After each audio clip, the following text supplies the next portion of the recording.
দেখেন আব্বা, এই পাঞ্জাবিটা দেখেন। আমার একটা বন্ধু বাংলাদেশ গেছিল, তাকে দিয়ে আনেছি। দেখেন আপনার পছন্দ হয় কি? আবার এসবের কি দরকার ছিল? তাই বললে হয়, বছরকার দিন আসছে। হে দেখেন মা, এটা আপনার জন্যে, 12,000 টাকা দাম। প্রত্যেকবার ঈদ কুরবানিতে এসব আবার নিয়ে আসার কি দরকার বলো দিনি? এমনিতেই তো অনেক দিয়েছো। আব্বা ভালো আছেন? হ্যাঁ হ্যাঁ, মতো ভালো আছি। মা ভালো আছেন? হ্যাঁ আছি।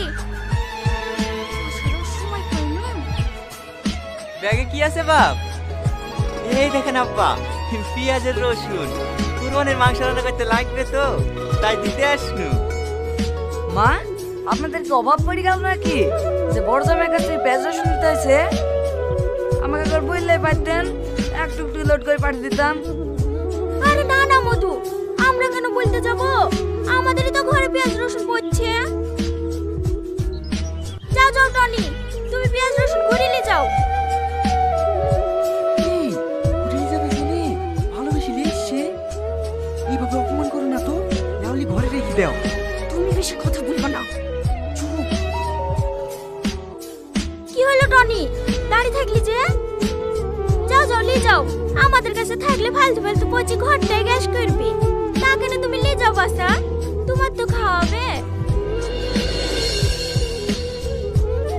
আমাকে ক্ষমা করবেন মা, আমি এগুলো ঘুরে নিয়ে যেতে পারবো না।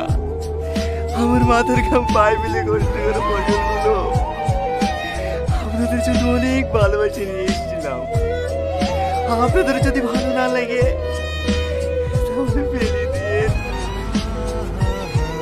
আমি আসছি মা।